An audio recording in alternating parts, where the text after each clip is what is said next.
Hello everyone and welcome to Medford Anywhere Learning TV. We're glad you're tuned in. We want to give a shout out to our friends at Southern Oregon PBS, KTVL, KDRV, and the Dove Network.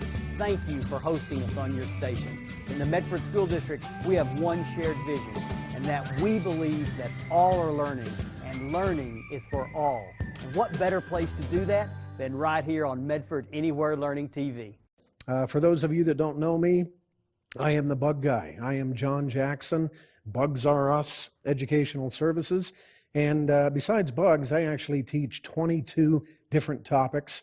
And a lot of you know me from different programs at different Medford schools. But today we're going to talk about the Oregon coast sea life in particular. We're going to learn about all the different types of life that live along the Oregon coast. We're going to talk about some plants, the mammals, fish, birds, and then we're going to break it down to the largest group of animals, not only at the Oregon coast, but certainly the largest group of animals on Earth. They're called the invertebrate animals. Now, if you have ever been to the coast before, it doesn't matter if it's Oregon, Washington, California, as soon as you get out of your car in the parking lot, there are what are called 4 intertidal zones. And as we go through the program today, I'm going to be referring back to these 4 different intertidal zones. When you first get out of your vehicle in the parking lot, you are up in what is called the spray zone. And the type of life that lives up there are the trees, the birds, grasses, things like that. The only time of day that those life forms get water from the ocean is when the spray comes off the top of the waves. That's intertidal zone number 1. The second intertidal zone, it's called the high tide zone. And that the type of life that lives there, you're going to find birds, you're going to find maybe some things that have washed up onto the beach, possibly the sea stars, you're going to find some kelp, maybe some jellyfish, things like that. And only certain types of life can live in certain types of intertidal zones. So in the spray zone and the high tide zone, you're probably not going to find a lot of whales, and you're certainly not going to find a lot of fish. Just kind of makes sense. The third intertidal zone is called the mid-tide zone. And the type of life that lives there, it needs to be in the water, usually 12 hours a day. 12 hours is the interchange between high tide and low tide. So usually in the mid-tide zone, that's where you're going to find the tide pools. And a tide pool, it's like a little pond of water that's trapped in the rocks. And the type of life that you find in the mid-tide zone, you're going to find the hermit crabs, barnacles, mussels, sand dollars, things like that. And then the lowest tidal zone, it's out in the deep water. That's called the low tide zone. And the type of life that lives out there, it has to be in the water all the time.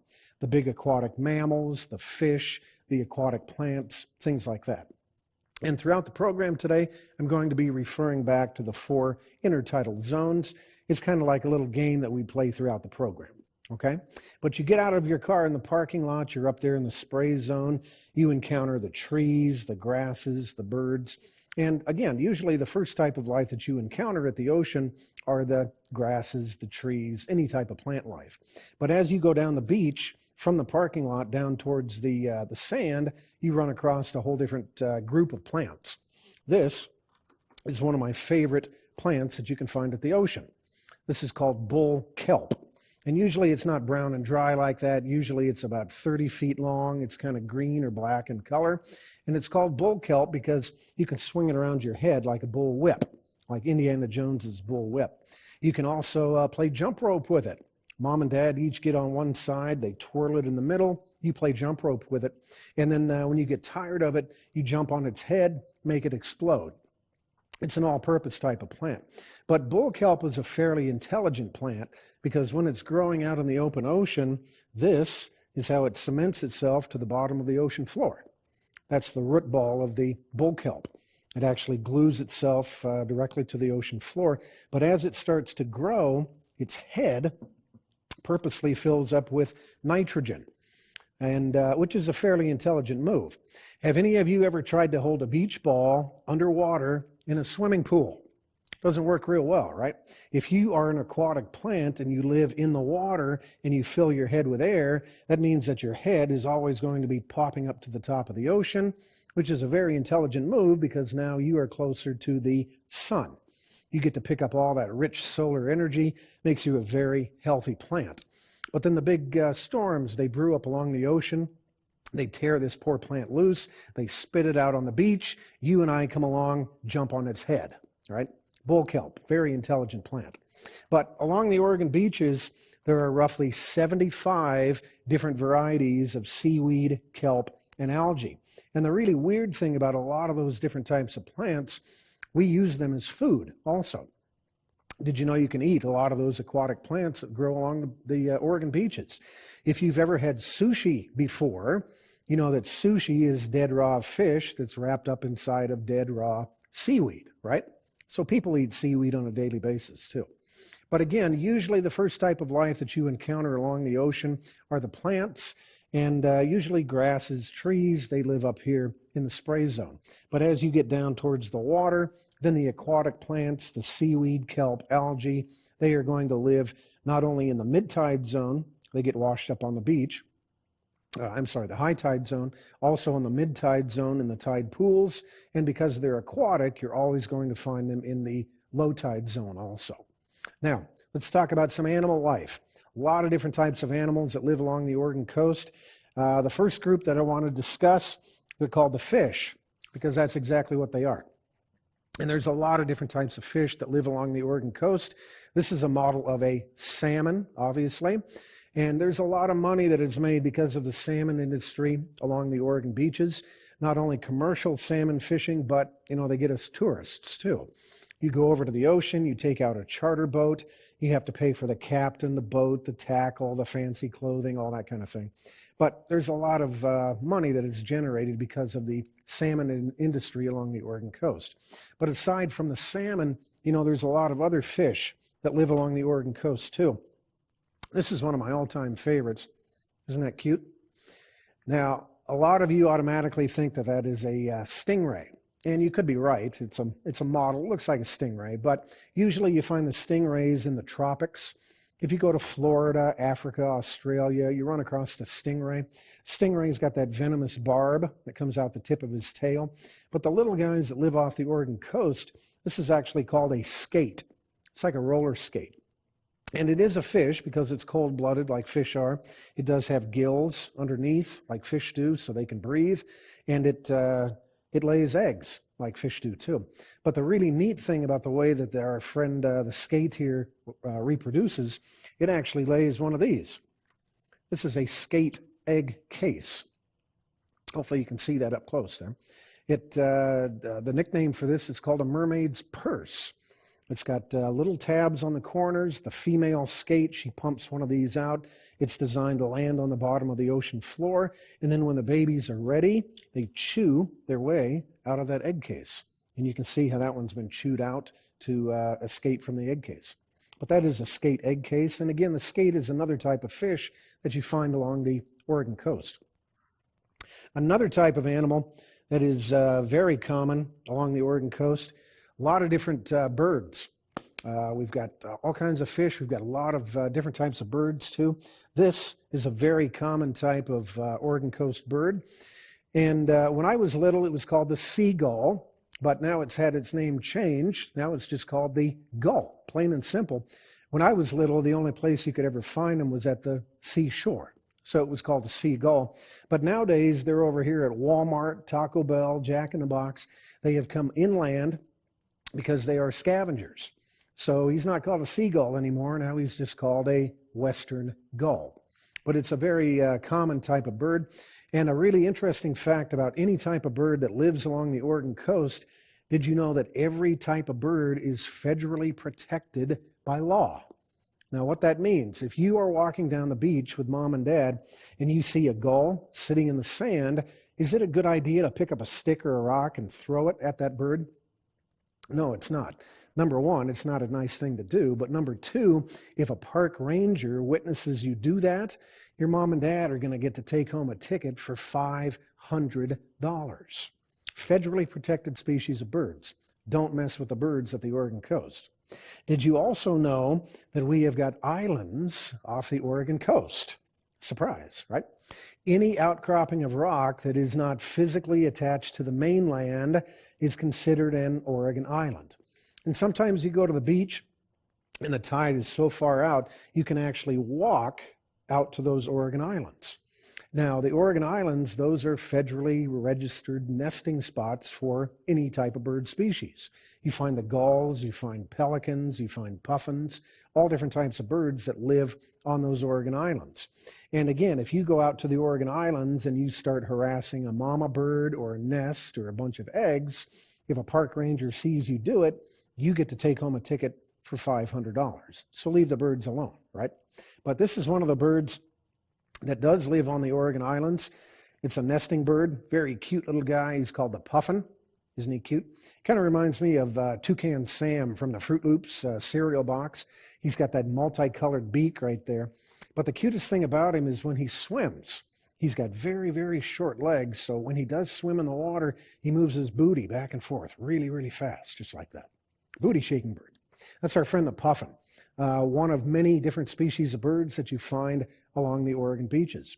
Now, we're going to backtrack for a second here. Going back to the intertidal zones, we talked about our friend the fish.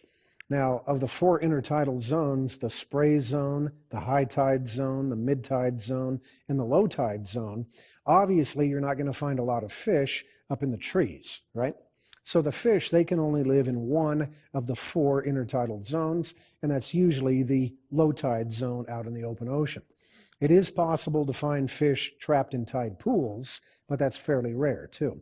But our friends, the birds over here, because they have the power to fly, you're going to find birds in all 4 of the intertidal zones. You're going to find them up in the trees in the spray zone.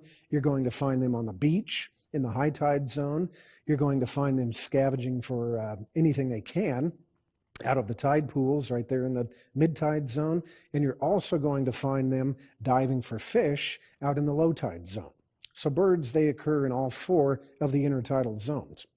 But the next group of animals I want to talk about, this is one of my favorites because you and I are included in this group. Now we're discussing the mammals. And we are very lucky to live in Southern Oregon where we do. Anywhere along the Oregon coast, 2 times a year, we have the gray whales that migrate up and down the Oregon coast. Usually spring break, right around the end of March, that's a good time to go whale watching. If you go to the ocean right around the holidays, anywhere from Thanksgiving to New Year's, that's usually a good time to see them migrating up and down the coast too. Now, for a gray whale, what you will usually see if you are whale watching, and if you're lucky enough to go during whale watching week, there are volunteers along the Oregon beaches, any parking lot along the Oregon coast, and they will loan you their binoculars, their telescopes, so you can see out there at the horizon line where the whales usually are. Gray whales, you might see them breach with the dorsal fin sticking up above the water. You might see their tail as it's erupting out of the water as they're getting ready to dive. But normally what you will see is the whale exhaling. Now it's a mammal, same as you and I. It's got big, powerful lungs, and he will take a breath of air above the water, and then he'll dive. 15 minutes later, he will come back up and blow that breath of air out of his body through the 2 blowholes on top of his head. And normally what you see, it looks like a big puff of steam coming up into the air. That's usually what you see when you're whale watching. By the way, a typical gray whale is about 3/4 the length of a normal school bus. School bus is about 42 feet long. Typical gray whale is about 35, 38 feet long. So that's a fairly good sized mammal right there. But our friend the gray whale has got some cousins. Now this is one, if you've ever been crabbing off the Oregon docks, if you have ever been fishing anywhere off the Oregon beaches, this is a harbor seal. Cute little guy. He's kind of like the raccoon of the ocean. He's a troublemaker too. As soon as you throw your bait or your crab pot into the water, he's the first guy that goes down and he tears up your crab pot. That's what he does for a living, right? But if you notice his pelt, beautiful gray and black speckled pelt, it's built-in camouflage. This is the type of animal. He lives in the water all of his life. And if you've ever been to the Oregon beaches on a kind of gray, cloudy day, what color is the water? It's gray and black, exactly like his pelt. So he is the animal that's sitting in the water watching you, watching him. That's our friend the harbor seal. But we also have another member of the mammal family. And this one is fairly famous all over Oregon. If you've ever seen the movie Free Willy, you know all about the killer whale. The other name for the killer whale is the orca. And this is a mammal you do want to be wary of. There are a lot of them off the Oregon coast. Number one, it is not a whale. So every part about this animal is very misleading. Its closest living relative is actually a porpoise or a dolphin. But the reason it's called a killer whale, it kills whales, pure and simple. It also likes to eat salmon. It will eat all different types of big mammals, sea lions, harbor seals. Down on the South Pole, they actually attack penguins too. So killer whales, big, beautiful mammals, but it is one that you have to be wary of here in Oregon too. Now, the big aquatic mammals, these are a type of animal you're probably only going to find them on one of the intertidal zones. You're not going to find them up there in the spray zone in the trees. You may find seals or sea lions. They come out of the water. They sun themselves on the beach. But normally you're going to find them out in the mid-tide or in the low-tide zone. Certainly for the whales, if a whale comes out of the water, he doesn't have much of a chance. So usually the big aquatic mammals you're going to find in one or two of the intertidal zones. Makes perfect sense, right? Okay. Now, we are going to totally switch gears. We're going to get away from the standard animals that everybody thinks of when they think about the ocean, and we're going to talk about the largest group of animals on the planet. Believe it or not, there are more animals on this planet that do not have a backbone than any other type of living creatures. What we're talking about, they're called invertebrate animals. And anybody at the ocean that makes their own shell is considered an invertebrate animal. You know this guy right here, right? Patrick Star from SpongeBob. Now, this is, when I was young, it was called a starfish, but it's not a fish, so he had his name changed also. Now it's called a sea star, which I think is a more fitting name anyway. But he wears his bones on the outside of his body, and we're going to come back and talk about this again in just a second. He looks exactly the same way dead that he did when he was alive. This is a dead animal. I'm holding him in my hand right here because he wears his bones on the outside of his body. It's called an exoskeleton. And believe it or not, the largest group of animals on Earth, they don't live in the water, they live out of the water, and they also have an exoskeleton. It's called the bugs, right? Bugs have exoskeletons too. But along the Oregon beaches, anybody that makes their own shell is basically an invertebrate animal. And there's a lot of really neat things about our friend the sea star here. Number one, if somebody were to bite a leg off when it's alive, it's no big deal because he's got the power to regenerate an entire missing limb. And I know you can't do that. It's a pretty good trick. Another neat thing about him, right back here on the back of his body, right there, if you can see it, I'm going to move up just a little bit. See that big hole right there? Isn't that interesting? We're going to learn anatomy now. This is the best part. That is both his mouth and his booty all at the same time. Isn't that amazing? But here's the best part. When a sea star finds something that he wants to eat, and we're going to use this snail as an example. The sea star, he doesn't move very fast, obviously. It takes him forever to get where he's going, but once he's over the top of his prey, he squirts out his stomach. His stomach comes all the way out of the middle of his body. He wraps it around his prey, and he digests his prey from the outside of his body. Isn't that lovely? And then after he's done eating, he just simply sucks his stomach back in, and away he goes. So hopefully you're watching this at lunchtime or dinner time, right? Yeah, excellent. That's our friend the sea star. But sea star has got a very close cousin too, and this one I know you've seen on TV because his name is SpongeBob. That's him right there. This is an actual sea sponge. And the weird thing about this, it used to be a living animal. You can wash your car with it. You can dip it in paint. You can paint your living room walls with it. But you're painting and washing your car with the body of a dead animal. This is the exoskeleton of that dead sea sponge. And the neat thing about a sea sponge, when they're living underwater in the ocean, if you go underwater with a knife and cut him off flush from the ocean floor, he's got the power to regrow an entirely new body. But again, that is the dead body of a real sea sponge right there. Isn't that weird to think of? I think it is. How about this guy? Everybody knows him too. Isn't that cute? It's our friend the hermit crab. A lot of people have hermit crabs as pets nowadays. And hermit crab, he's a type of animal, he does not make his own shell. He actually has to rent his shell. As his body gets bigger, he moves out of the shell that he's in, and he will inhabit a much bigger shell. If you've ever seen a hermit crab outside of his body, his armor plating is all along the front of the body, but on the back side, there's no armor plating whatsoever. So he's always got to be tucked back inside that shell to keep himself safe. You go to any pet store nowadays, you can buy a hermit crab as a pet, and you also buy big, empty, painted shells. They have the Oregon ducks, the Oregon beavers painted on the shell, and you put those shells in your tank, and as the hermit crab gets bigger, he moves out and he inhabits the shell of his choice. So, kind of a weird pet, but a lot of people have them too. How about this animal? Look at that. Isn't that beautiful? So this is called a sea urchin. Sea urchin. And when they're alive, they usually have beautiful, very sharp, pokey, purple spines sticking out of their body. And every one of those spines is attached to a muscle, and they can all move independent of everybody else. And there's a couple of good reasons not to pick up a sea urchin while it's alive. Number one, if you do try to pick it up, it's going to stab you in the hand.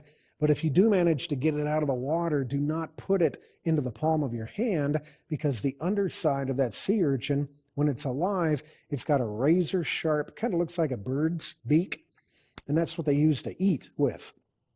They chew up seaweed, kelp, algae, and if you put that beak in the palm of your hand, he's going to give you a little bit of a bite there too. But what a beautiful animal, right? Sea urchin. How about this one? Going back to our friend the snail here. How many of you know that Oregon is the only state in the union that is weird enough to have a state snail? That's it right there. It's called the hairy whelk. And when this thing is alive, it looks like it's covered with a thick brown afro of hair. It's a very big snail. Do people eat that snail? Yeah, people like to eat snails. You can capture them off the Oregon coast. Sometimes if you're crabbing off the Oregon coast with a crab trap, you bring the trap on board and the snails have climbed into the crab trap. They're out there eating the bait that you put in for the crabs too. But that is the Oregon State mollusk, the Oregon State snail. It's called the hairy whelk. Good-looking snail, too. And that brings us to this one. Look at that. It's called a sand dollar. And a sand dollar is a very close cousin to our friend the sea star. And when a sand dollar is alive, it looks like it's covered with little tiny brown hairs. And every one of those hairs, they move independent of each other. And when a sand dollar is alive, it always parks itself upright in the sand, just like that. And it's a filter feeder. That means that it uses those little brown hairs to filter food out of the water, and it pushes that food around to the back of his body, right there in the middle of the back of the body, if you can see it. That's his mouth. So he crams all that food in there. That's how he eats. But then big storms come up. They brush these things out of the sand. They throw them up on the beach. They can't live out of the water. Sun comes out, cooks them, bleaches them white, and then you have yourself a perfectly preserved sand dollar. Beautiful animals, too. But one of the more common invertebrate animals that everybody knows, even if you've never been to the ocean before, is this guy right here. This is our big Dungeness crab, very common. And again, this is one that everybody knows because he follows you home. If you go over here to Safeway or Albertsons or Fred Meyer back in the seafood department, it's the big orange crab that's sitting there on ice staring at you while you are shopping, right? But along the Oregon beaches, there are actually a lot of different types of crabs. I've got a small assortment of them right here. In this box, the one up there at the tippy top, that's called the red rock crab. See if I can get it focused in there. There we go.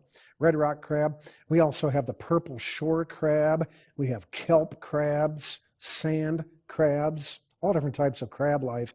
And, you know, you can eat all these different crabs, too. It all depends on how hungry you are because you have to spend a lot of time getting the meat out of a little tiny shell. But again, the most common crab that lives along the Oregon coast is the big orange Dungeness crab.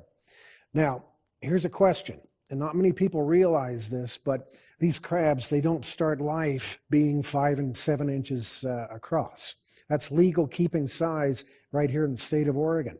So the quiz that I have for everybody that's watching, how old does that big orange Dungeness crab need to be before he gets big enough to be legally caught and sold right here in the state of Oregon? Okay, time's up.